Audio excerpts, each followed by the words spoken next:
Welcome back, everyone.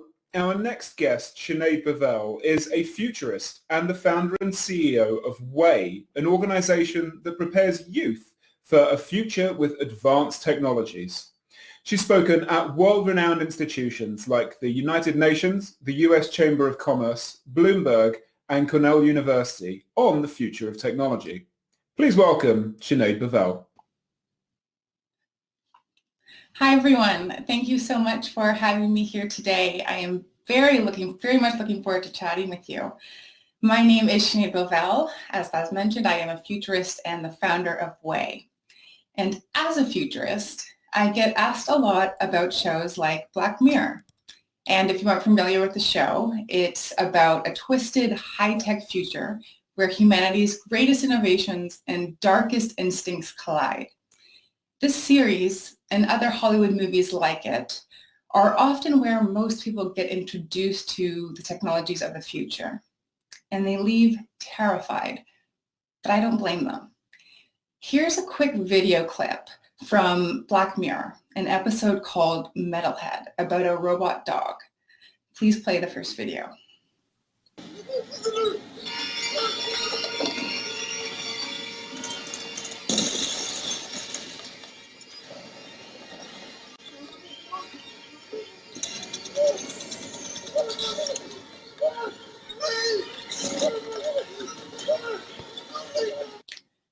How incredibly reassuring.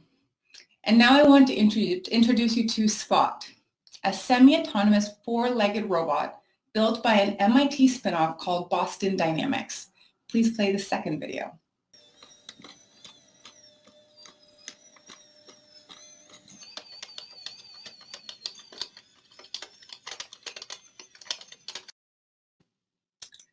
Spot the similarities? Except if you just saw that Black Mirror episode and then you saw Spot walking down the street, what would you think? This is terrifying.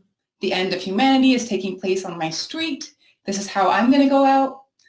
You may not think, what if, because of this technology, we never have to risk any more human lives rescuing someone from a burning building again? What if we had 24/7 search and rescue teams for the thousands of hikers that get lost every year? What if police officers never had to act in defense of their lives again because autonomous robots were the first to the scene when a weapon has been deployed? And I know what you're thinking. These positive use cases don't mean that there can't be a dystopian future or terrifying technologies. That absolutely is true. Just take a look at any country's emerging technologies pipeline for their military. It is terrifying. But it does mean that if we're trying to encourage more diversity in STEM, if we are committed to steering technology on the right side of history, these terrifying Hollywood futures can't be the only futures that we see. It also means that if our biggest fears about technology are based on what we see in the movies, we are missing the real-life nightmares that are happening right now. I'm going to show you 4 world-changing examples of technologies that Hollywood doesn't show. And then I'm going to tell you what I think are the real-life Black Mirror nightmares that we should actually be tuning into. So I'm going to share my screen now to share the innovations with you. Okay, so this device is what scientists call a digital to biological converter. In other words, a biological teleporter. Since DNA is essentially a set of instructions, it can also be viewed as code. So if we need a DNA sequence, say for an emergency vaccine, scientists could simply fax or email the code for the life forms to any hospital or location that needs it to start making the required antidote. Once this technology is ready, it will be game-changing for healthcare and for pandemics. Climate change. Literally an existential crisis for humanity right now. But even just accurately modeling the climate is incredibly challenging for scientists because it requires modeling and tweaking thousands of variables at any given time, which is virtually impossible for the human brain to do. But for artificial intelligence, this is where it excels. IBM's Green Horizon is helping companies and governments all over the world to model the climate properly and conduct scenario analyses as to where we should be deploying resources immediately. One of the most dramatic examples of AI's true intelligence and the ability to think and support humanity was showcased during a game of Go. Go is one of the most challenging board games on the planet. It originated in China about 2,500 years ago, and it's far superior to chess in that it has thousands of more outcomes. An artificial intelligence system built by Google's DeepMind, based in London, trumped the 18-time world champion 100-0. And not just the AI system that was trained to play Go, but another AI system that trained itself from scratch. It didn't even know the rules. And it didn't just win. It won with new strategies that its trainers had never heard of. AI can think and solve problems in ways that humans can't. It can look at something we've been staring at for decades and show it to us in a new light. And we're only just tapping into this potential now. Just this week, the same company, DeepMind, that dominated the game of Go, solved one of the most challenging problems in science in the last 50 years, the protein fold problem. By virtue of their enormous size and complexity, it's very challenging for humans to try to model and predict how a protein is going to fold. But if you can predict how it's going to fold, say into a cancer or into dementia, you can intercept it and treat it. Artificial intelligence just solved this problem. We are having these types of breakthroughs every single day, and it's important that we know about them. It's important that we celebrate them. It's important that when children go to school and think about how they want to change the world, they are aware of all of the tools at their disposal and they're excited about using them. And then, of course, there are the very real challenges and dangers technology presents, the real-life Black Mirror episodes, starting with the diversity crisis. Only 2.5% of Google's workforce is Black. Less than 18% of authors at leading AI conferences are women. Less than 1% of manager-level roles at Amazon are occupied by Native Americans. These numbers are just scratching the surface. We have nothing short of a diversity crisis in technology, which means that when a facial recognition technology is deployed at the airport, my profile would present a problem because it's very unlikely that there was somebody in the coding room who looked like me whom the technology was tested on. It also means that when algorithms are trained on societal data, which they usually are, to make decisions such as who gets a loan, who gets parole, who gets hired, we're at a dangerously high risk of perpetuating societal biases and historical power imbalances that are reflected in the data because we don't have diverse backgrounds in the room who would know when to look for these biases in the first place. This, to me, is scarier and more personal than any Black Mirror episode or Terminator sequel. But these problems have attainable solutions. Corporate cultures can change. Hiring pools can expand. Predicting criminality based on external demographics can be banned. The solutions are achievable through diligent human choice and intentional actions. So I'm hopeful, but I will continue to be vocal about this crisis until there is noticeable change. But there is a second, incredibly challenging real-life nightmare. Data. Our data is one of the most powerful tools on the planet. If you control the data pertaining to our human behaviors, our preferences, our biases, you control the democracy, you control everything. If a corporation knows something about you before you are aware of it yourself, perhaps that you're pregnant, that you're bisexual, that your marriage is going to end, it can start influencing your choices, and not just your consumer choices, your societal choices, your political choices, without you being aware. This is an urgent crisis, and it's an incredibly challenging one to solve because it's not just a Silicon Valley problem that so many think it is. Sure, we can get Facebook to change its advertising policies, but do you have TikTok, Skype, A Samsung? Do you use Spotify? What about Zoom or online banking? This crisis intersects almost every aspect of our lives. So it has to be fixed at a government level and at a global level. We need global digital cooperation. What is the best way that we can agree to keep all citizens safe in the age of advanced technologies? What global regulations can be placed around data collection, artificial intelligence, biotechnologies? Our world is far too interconnected to try to go about this separately. And yes, this is extremely challenging. It's a true Black Mirror episode. But again, I am hopeful because these aren't just glitches or problems in the technology. They are human-made problems that can be solved with human choices. Now, I know it seems like I have a hang-up on how movies and pop culture cover new technologies and futurism. But that's because what we watch and read, even just in passing, can significantly shape our perceptions of new innovations. And most of the storylines take place during a certain point in time. But over time, our views and our ethics change. And so what I want you to make sure is that you don't just write off a technology as terrifying, but instead you ask yourself, is this a time to challenge the technology, or is this a time to challenge our ethics?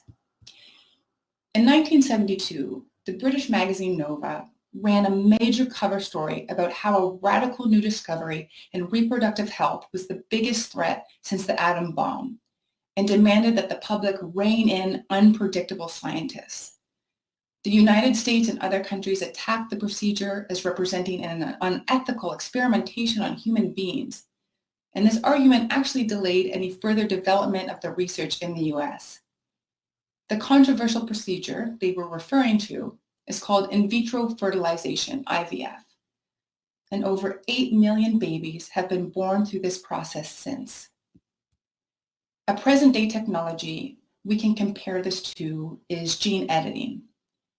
Right now, gene editing isn't 100% predictable.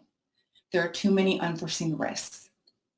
But eventually, likely by the end of this decade, we will be able to safely and predictably edit the human genome. 1 in 25 children is born with a genetic disease, including cystic fibrosis, muscular dystrophy, sickle cell anemia. We could safely treat or prevent these diseases while the baby is still in the womb. But of course, we could also edit other traits such as height and intelligence. Countries may not agree on the limits. The technology might not be made affordable to everyone. These are incredibly important decisions that shouldn't just be up to a few people in lab coats. We should all be weighing in. It's important that all of us start engaging with this idea now and where our views stand and what we expect from our elected officials in bringing this technology and others like it to market safely. Technology presents the possibility for change, but it's our human decisions and our human choices that determine what we do with that possibility. The final breakthrough in technology that I'm going to discuss here today is the most important breakthrough yet, and that's the breakthrough in abundance that technology is creating. It's easier and faster to educate people than ever before. You can get a degree, you can get a master's through a smartphone. Our hospital systems and the depth and breadth of knowledge we now have on the human body is more advanced than ever before. We're extending the human lifespan. Technology has deemed geography almost irrelevant. We can transfer food, money, ideas, books, agriculture around the world in a matter of hours. But yet again, another Black Mirror crisis. We have so many who have been left behind. We have millions who still can't access the economy and education, healthcare, shelter. But again, none of this is up to technology. Technology is doing its job. It's showering this planet with abundance and efficiency and progress. This is up to us.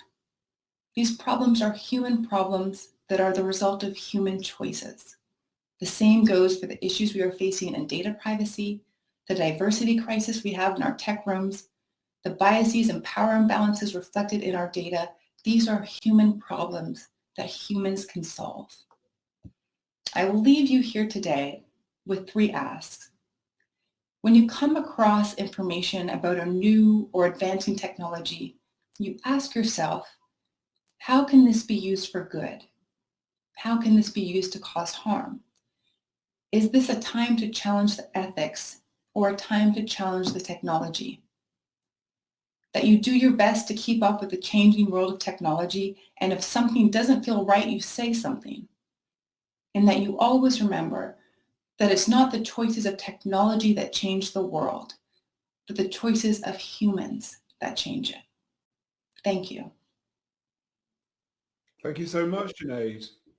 Let me crack on with some questions from our audience. Nicola says, I love you, Sinead, and I love how you promote how people can have more than one path in life. Do you think the technology will also enable people to have more multifarious careers? Will we eventually do away with the idea of having a single vocation? I absolutely agree and think so. In fact, that is the case right now. Many people are joining the gig economy and the freelance economy.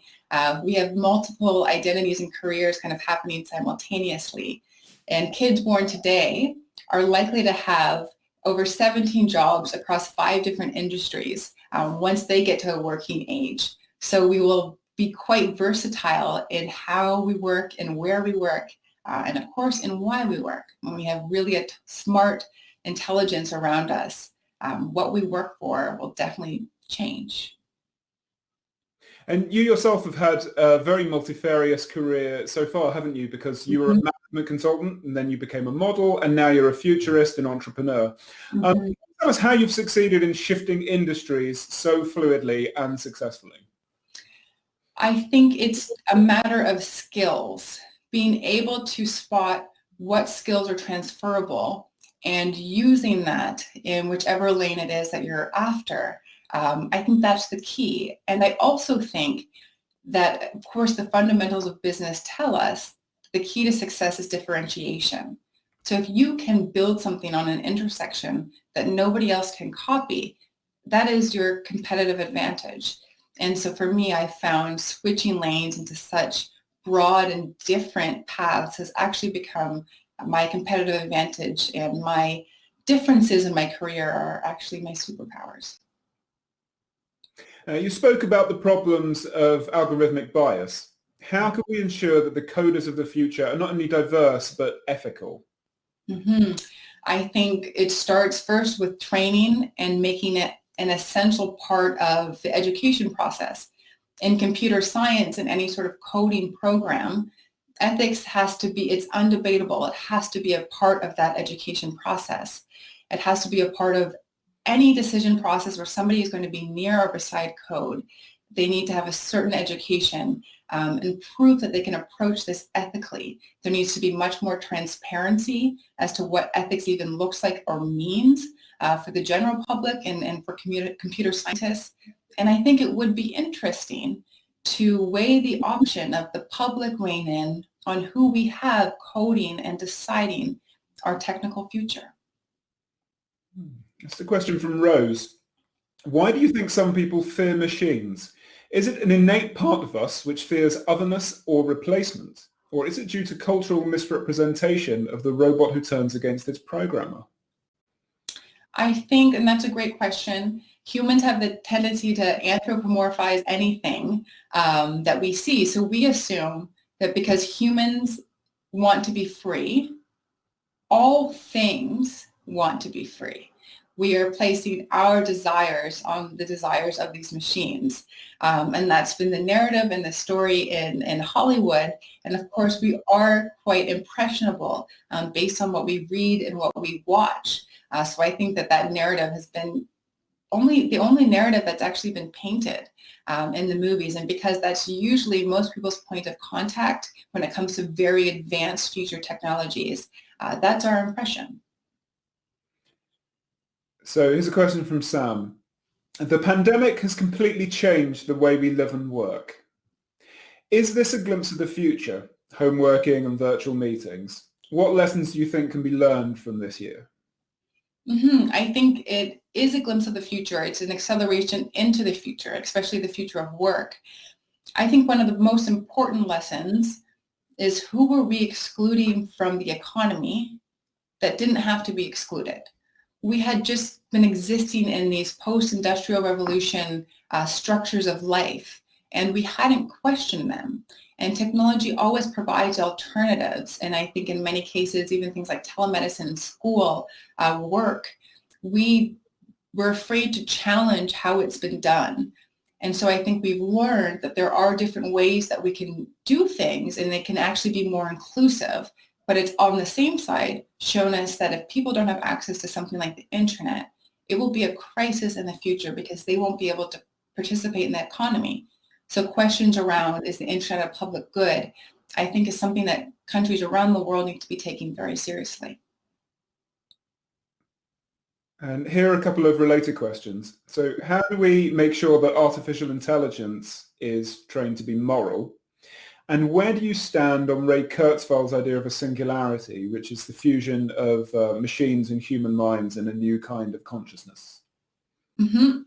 So the first question, how do we train our artificial intelligence systems to be ethical? I think first start with open conversations as to what it means to be ethical. In different countries, there are different views as to the value of a human life based on age. And so all of these conversations, I think, start actually at a philosophical level. They need to be global. We need to have a lot more global regulation and communication and transparency as to how we are programming these systems. And of course, again, the education. We need to ensure that anybody that is picking up and pursuing a path with code has to pursue a path with ethics and moral training and education.